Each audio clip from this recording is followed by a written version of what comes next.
ఈ రోజు మన కిచెన్ లో ఏంటో తెలుసా? గుమగుమలాడే అంబూర్ బిర్యానీ. దీని టేస్ట్ ఎంత బాగుంటుందంటే నేను చెప్పలేను. ఒకవేళ ట్రై చేస్తే ఇంత బాగుంటుందా అని మీరే కమెంట్ చేస్తారు కమెంట్ బాక్స్ లో. అంత టేస్టీగా ఉంటుంది. తిన్న కొద్దీ తినాలనిపించే ఈ అంబూర్ బిర్యానీ ఒక్కొక్క స్టేట్ లో ఒక్కొక్కలా చేస్తారు. తమిళనాడులో ఒకలా చేస్తారు, చెన్నైలో ఒకలా చేస్తారు, బెంగళూరులో ఒకలా చేస్తారు. టేస్ట్ లో అయితే చిన్న వేరియేషన్ ఉంటుంది. నేను ఇప్పుడు బెంగళూరు స్టైల్ అంబూర్ బిర్యానీ ఎలా ప్రిపేర్ చేయాలో మీకు చూపిస్తాను. పక్కా మెజర్మెంట్స్ తో చేసి చూపిస్తాను. మీరు అదే విధంగా చేసుకుంటే గనుక రెస్టారెంట్ కి వెళ్లి తినాల్సిన అవసరం లేదు. అంత టేస్టీగా కుదురుతుంది రెస్టారెంట్ స్టైల్లో ఈ అంబూర్ బిర్యానీ.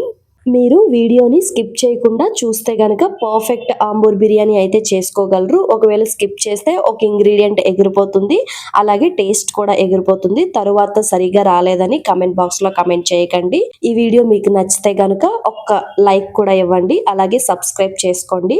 ఇది ఎలా ప్రిపేర్ చేయాలో ఇప్పుడు చూసేద్దాం. ఫస్ట్ ఫ్రీగా ఉండే ఒక బాండీ ఒకటి పెట్టుకోండి. దానిలోకి ఆయిల్ వేసుకోండి. ఆయిల్ వేసుకున్నాక బిర్యానీ స్పైసెస్ వేసుకోండి.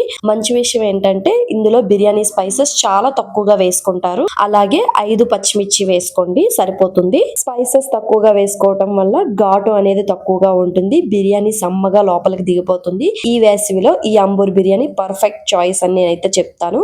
ఆ తర్వాత 150 గ్రామ్స్ ఆనియన్స్ అయితే తీసుకోండి. ఇలా సన్నగా కట్ చేసుకుని వేసుకుని అవి మంచిగా అయితే ఫ్రై చేసుకోండి. ఆనియన్స్ ని ఫ్రై చేసుకునేటప్పుడు 2 మినిట్స్ మూత పెట్టి ఫ్రై చేసుకోండి. ఈ విధంగా ఫ్రై అయిన తర్వాత 1 స్పూన్ వెల్లుల్లి పేస్ట్ వేసుకోండి. అవును, మీరు విన్నది నిజమే. ఓన్లీ ఒక్క వెల్లుల్లి పేస్ట్ వేసుకొని ఒక 1 సెకండ్ ఫ్రై చేసుకున్న తర్వాత అల్లం పేస్ట్ ని 1 స్పూన్ వేసుకుని ఫ్రై చేసుకోవాలి. అల్లం వెల్లుల్లి రెండు సపరేట్ గా పేస్ట్ చేసుకున్నాం కదా, కానీ అక్కడ కలిపేటప్పుడు కలిసిపోతుంది కదా. రెండు కలిపి వేసుకుంటే ఏముంది, కలపకుండా చేసుకుంటే ఏముంది అనుకుంటారు కదా. అస్సలు కాదు, రెండు కలపకుండా చేసుకుంటేనే టేస్ట్ అయితే సేమ్ అంబూర్ బిర్యానీ స్టైల్లో వస్తుంది. ఈ అంబూర్ బిర్యానీ ఇలానే చేయాలి కూడా. ఆ తర్వాత రెడ్ చిల్లీ పేస్ట్ వేసుకోవాలి. ఎండుమిర్చి పేస్ట్ వేసుకునేటప్పుడు 15 ఎండుమిర్చిని తీసుకుని వేడి నీటిలో కొద్దిసేపు నానబెట్టుకొని వాటర్ ని రిమూవ్ చేసుకుని ఆ ఎండుమిర్చిని పేస్ట్ చేసుకుని వేసుకోండి. అలాగే దానిలోకి కొంచెం కారం, అలాగే దీనికి కల్లుప్పు మాత్రమే యూజ్ చేయండి. కల్లుప్పు మాత్రమే యూజ్ చేస్తే టేస్ట్ సేమ్ అంబూర్ బిర్యానీ స్టైల్లో వస్తుంది. నార్మల్ సాల్ట్ అయితే యూజ్ చేయొద్దు. కల్లుప్పు వేసుకోవటం వల్ల టేస్ట్ కూడా చాలా బాగుంటుంది. అలాగే ఒక గుప్పెడు కొత్తిమీర వేసుకోండి.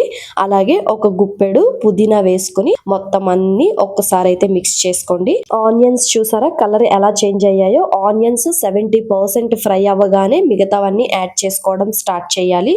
మీరు పూర్తిగా అక్కడే ఫ్రై చేసుకుంటే ఇవన్నీ ఫ్రై అయ్యేలోపు ఆనియన్స్ అయితే మాడిపోతాయి. ఆ తర్వాత టమాటోలు 2 మీడియం సైజ్ టమాటోలు వేసుకోవాలి. అలాగే ఒక ½ కేజీ చికెన్ ని మంచిగా వాష్ చేసుకుని వేసుకోండి. చికెన్ వేసుకున్న తర్వాత మొత్తం అన్ని ఒకసారి ఇలా కలుపుకోండి. ఇలా కలుపుకుంటుంటే ఆ ఫ్లేవర్స్ అన్ని బయటకు వచ్చి ఎప్పుడెప్పుడు రెడీ అవుతుందా, ఎప్పుడెప్పుడు తినేద్దామా అన్నట్టయితే ఉంటుంది. అలాగే ఆ స్మెల్ కూడా చాలా బాగా వస్తుంది. అన్ని కరెక్ట్ వేలో ఫ్రై చేసుకోవాలి అంతే. ఆనియన్స్ వేసిన 2 మినిట్స్ తర్వాత వెల్లుల్లి పేస్ట్ వేసుకోవాలి. 1 సెకండ్ బాగా ఫ్రై చేసుకొని ఆ తర్వాత అల్లం పేస్ట్ వేసుకోవాలి.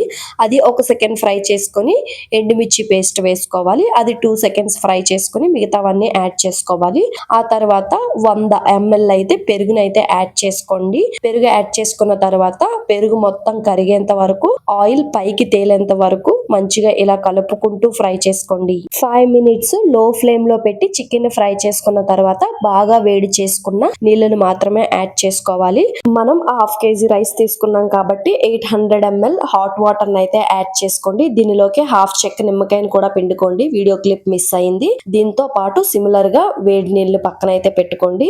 వాటర్ అనేది ఇలా మరిగిన తర్వాత మనం ½ KG rice half an hour ముందు నానబెట్టుకొని మంచిగా వాష్ చేసుకుని పక్కన పెట్టుకున్న రైస్ అయితే యాడ్ చేసుకోవాలి. యాడ్ చేసుకున్న తర్వాత 2 మినిట్స్ కరెక్ట్ గా టైం చూసుకోండి. వెంటనే వాటర్ ని స్ట్రెయిన్ చేసుకొని, ఇది ఆల్రెడీ చికెన్ లో ఉన్న వాటర్ 15 మినిట్స్ బట్టి బాయిల్ అవుతూ ఉంటుంది. దానిలోకి యాడ్ చేసుకుని ఒకసారి అయితే ఇలా స్ప్రెడ్ చేసుకోండి. రైస్ బ్రాండ్ అయితే GTS ఒరిజినల్ బ్రాండ్. జీరా రైస్ లా ఉంటుంది, చిన్నగా ఉంటుంది రైస్. ఈ రైస్ మాత్రమే యాడ్ చేసుకోండి.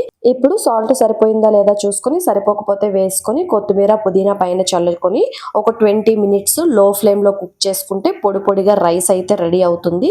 ఒకవేళ మీరు నార్మల్ రైస్ కనుక యూజ్ చేసి ఉంటే ఒక గ్లాసు బిర్యానీ రైస్ కి 2 గ్లాసులు వాటర్ అయితే యాడ్ చేసుకోండి. బిర్యానీ రైస్ మాత్రమే, బాస్మతి రైస్ అయితే అసలు కాదు. మీకు డౌట్ రావచ్చు, ఆల్రెడీ వేడి నీటిలో కుక్ చేసాం కదా ముద్దగా అయిపోతుందేమో అని. అస్సలు ముద్దగా అవ్వదు, మంచిగా కుక్ అవుతుంది. చూడండి, నేను ఈ వీడియోలో చూపిస్తున్నా కదా, మంచి పొడి పొడిగా అయితే రైస్ వచ్చింది నాకు.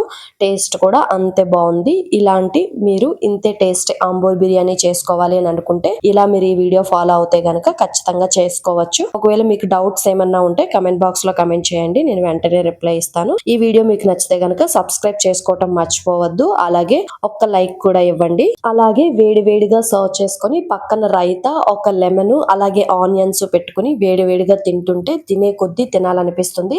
రైస్ కూడా జీరా రైస్ కాబట్టి సమ్మగా నోట్లోకి అయితే దిగిపోతుంది, అంత బాగుంటుంది. ఈ సమ్మర్ లో ఈ అంబూర్ బిర్యానీ చాలా బెస్ట్ అని చెప్పొచ్చు. స్పైస్ ఉండదు, అలాగే బిర్యానీ టేస్ట్ ఉంటుంది, తిన్న కొద్దీ తినాలనిపిస్తుంది. మీరు ఈ అంబూర్ బిర్యానీ చేసుకోవటం కోసం జీరా రైస్ ని GTS బ్రాండ్ యూజ్ చేయొచ్చు. ఇది మీకు అవైలబుల్ గా ఉండదు, బెంగళూరులోనే దొరుకుతుంది. లేదు అనుకుంటే చిట్టుముత్యాల రైస్ అయినా యూజ్ చేయొచ్చు, లేదా సన్నగా ఉండే బిర్యానీ రైస్ అయినా యూజ్ చేయొచ్చు. బిర్యానీ వేడి వేడిగా చేసుకుని కమ్మగా తినేయండి. ఈ వీడియో మీకు నచ్చితే సబ్స్క్రైబ్ చేసుకోవటం మర్చిపోవద్దు. బాయ్.